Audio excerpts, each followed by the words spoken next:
Waktunya bersaat teduh dengan Tuhan melalui bacaan Alkitab 1 pasal sehari dalam kitab Nabi-Nabi Kecil bahagian ke-6 seri yang ke-5. Kitab Mika pasal 5 dengan perikop Raja Mesias dan penyelamatan Israel. Mari baca Alkitab, mari dengar Alkitab, dan mari lakukan apa yang Allah firmankan di dalam Alkitab. Maka iman dan pengharapanmu tidaklah sia-sia. Tuhan Yesus Allah Putra, Alfa dan Omega memberkati, dan Allah Roh Kudus akan menuntun untuk memahami. Salam kasih dan doa dari Rumah Produksi Endang, Silitonga Tanjung. Bible Audio Ministry. Mari memulainya dengan doa dalam hati.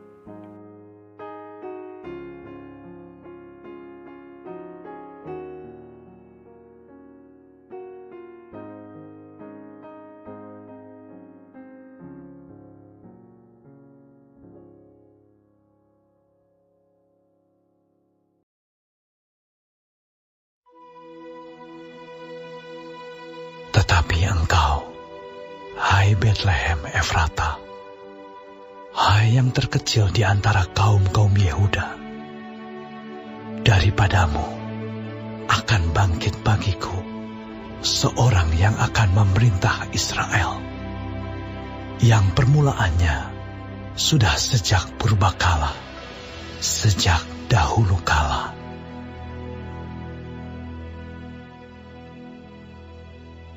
Sebab itu, ia akan membiarkan mereka sampai waktu perempuan yang akan melahirkan telah melahirkan. Lalu selebihnya dari saudara-saudaranya akan kembali kepada orang Israel. Maka ia akan bertindak dan akan mengembalakan mereka dalam kekuatan Tuhan, dalam kemegahan nama Tuhan Allahnya. Mereka akan tinggal tetap, sebab sekarang ia menjadi besar sampai ke ujung bumi, dan dia menjadi damai sejahtera. Apabila Asyur masuk ke negeri kita, dan apabila ia menginjak tanah kita, maka kita akan membangkitkan melawan dia 7 gembala, bahkan 8 pemimpin manusia. Mereka itu akan mencukur negeri Asyur dengan pedang, dan negeri Nimrod dengan pedang terhunus. Mereka akan melepaskan kita dari Asyur apabila ia ini masuk ke negeri kita dan menginjak daerah kita. Maka sisa-sisa Yakub akan ada di tengah-tengah banyak bangsa, seperti embun daripada Tuhan, seperti dirus hujan ke atas tumbuh-tumbuhan yang tidak menanti-nantikan orang dan tidak mengharap-harapkan anak manusia. Maka sisa-sisa Yakub akan ada di antara suku-suku bangsa, di tengah-tengah banyak bangsa, seperti singa di antara binatang-binatang hutan, seperti singa muda di antara kawanan kambing domba. Kemanapun ia pergi, maka ia membanting dan menerkam, sedang tidak ada yang melepaskan. Tanganmu akan diangkat melawan para lawanmu, dan semua musuhmu akan dilenyapkan. Maka akan terjadi pada waktu itu, demikianlah firman Tuhan, aku akan melenyapkan kudamu dari tengah-tengahmu, dan akan membinasakan keretamu. Aku akan melenyapkan kota-kota negerimu dan akan meruntuhkan segala kubumu. Aku akan melenyapkan alat-alat sihir dari tanganmu, dan tukang-tukang peramal tidak akan ada lagi padamu. Aku akan melenyapkan patung-patungmu dan tugu-tugu berhalamu dari tengah-tengahmu. Maka engkau tidak lagi akan sujud menyembah kepada buatan tanganmu. Aku akan menyentakkan tiang-tiang berhalamu dari tengah-tengahmu dan akan memunahkan berhalamu. Aku akan membalas dendam dengan murka dan kehangatan amarah kepada bangsa-bangsa yang tidak mau mendengarkan.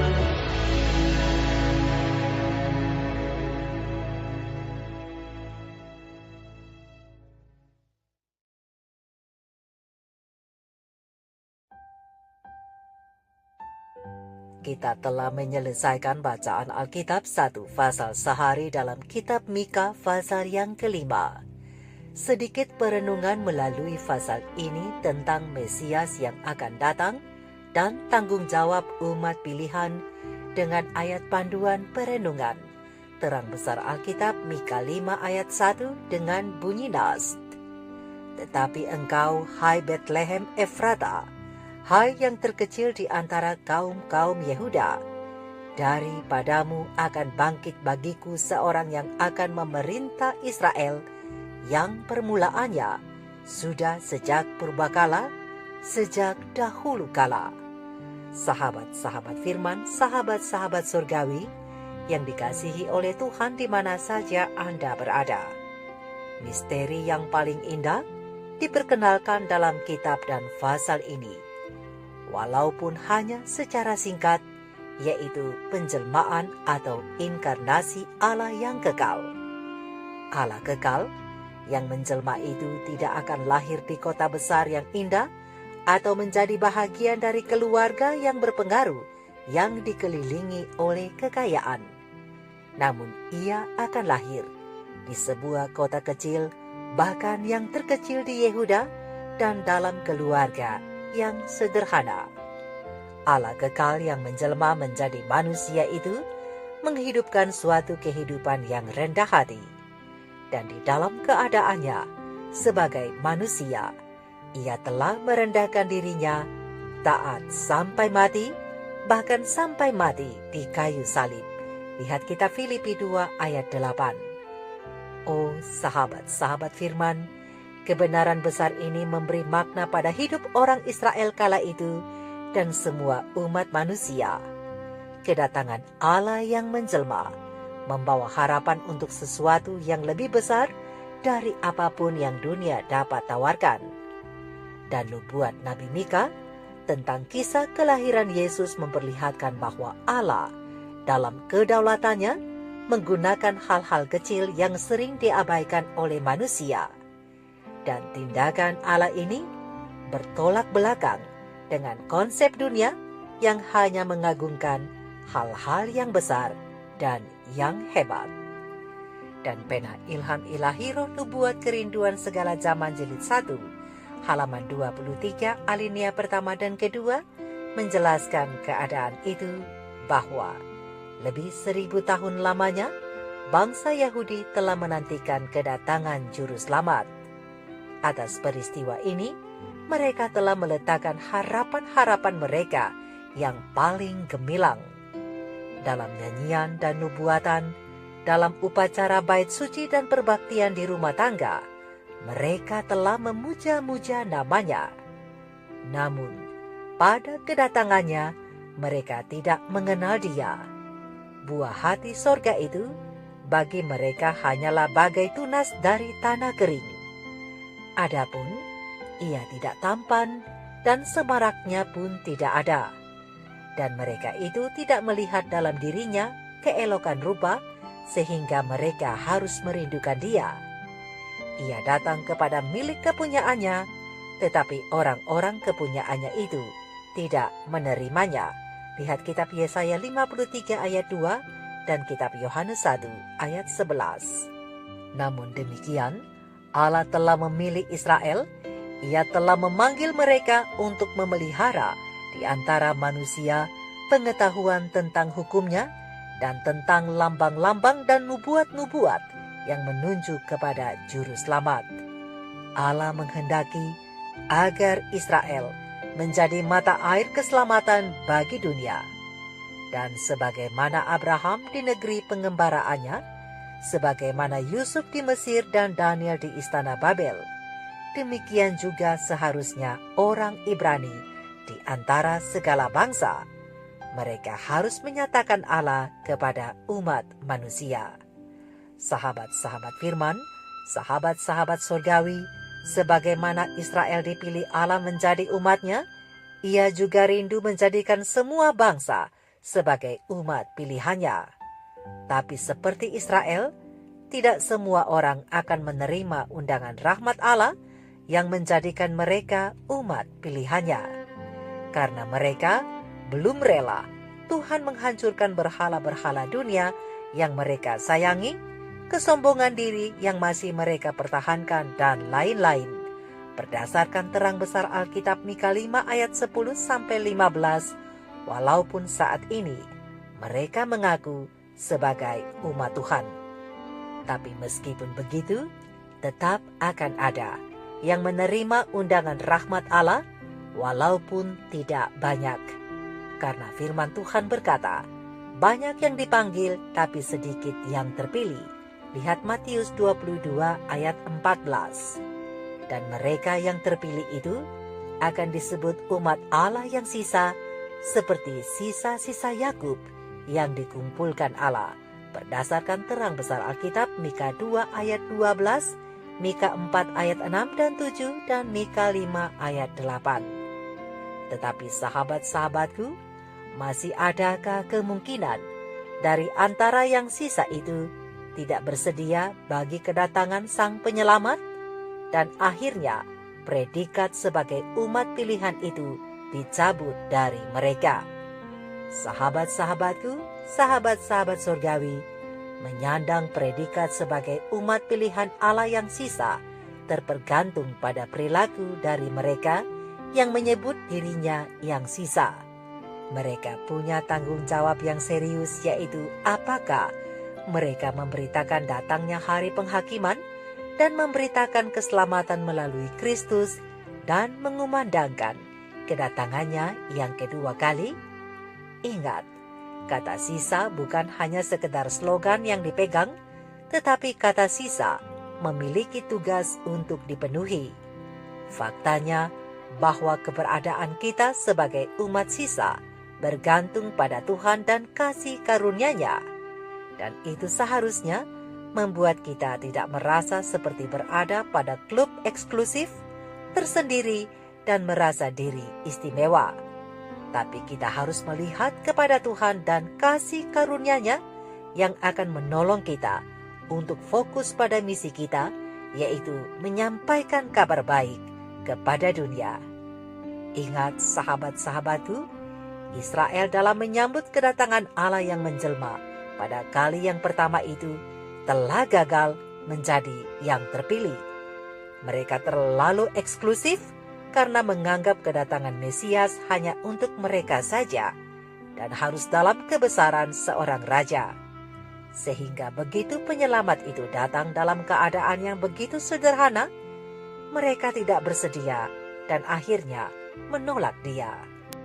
Untuk itu, pesan rohani bagi kita bertolak dari pasal ini adalah Mesias akan datang lagi. Namun kali ini dengan kebesaran dan kemuliaan yang gilang gemilang, dan adalah menjadi tanggung jawab umat-umat Tuhan yang telah menerima undangan rahmat Allah yang menjadikan mereka umat pilihan untuk mengabarkan dan menjadi mata air keselamatan bagi dunia sesuai harapan Tuhan yang telah memilih kita. Tapi ingat, jangan sekali-kali lupa mempersiapkan diri untuk menyambut kedatangan Sang Penyelamat itu. Karena seperti Israel, di antara yang terpilih itu banyak juga yang tidak bersedia. Jadi jawaban untuk pertanyaan, masih dapatkah umat pilihan Allah yang sisa tidak bersedia bagi kedatangan Sang Penyelamat, Yesus Kristus? Jawabnya adalah ya. Dan akhirnya sebutan umat pilihan Allah yang sisa tidak lagi menjadi bahagian mereka yang tidak bersedia.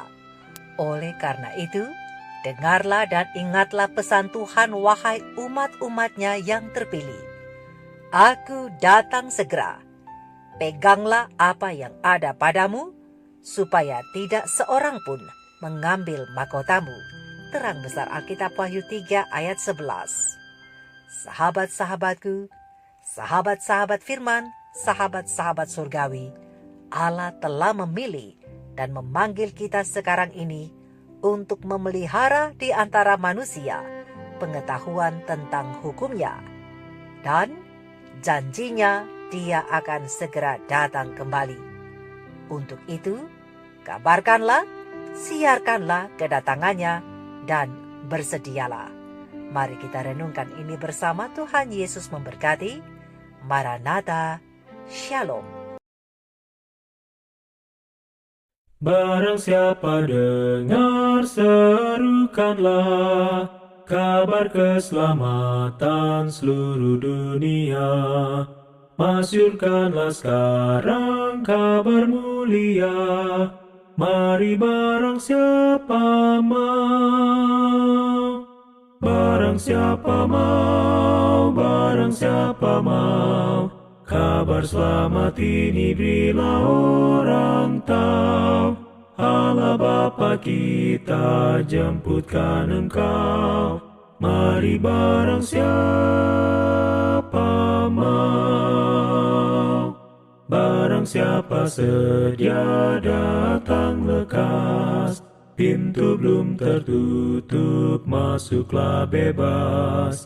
Hanya Tuhan Yesus boleh beri lepas. Mari barang siapa mau. Barang siapa mau, kabar selamat ini berilah orang tahu. Allah Bapa kita jemputkan engkau. Mari barang siapa mau. Barang siapa mau teguh janjinya. Barang siapa mau tahan selamanya. Barang siapa mau selamat diberi Tuhan. Mari barang siapa mau. Barang siapa mau, kabar selamat ini berilah orang tahu. Allah Bapa kita jemputkan engkau. Mari barang siapa mau. Barang siapa mau, kabar selamat ini berilah orang tahu. Allah Bapa kita jemputkan engkau. Mari barang siapa mau. Mari barang siapa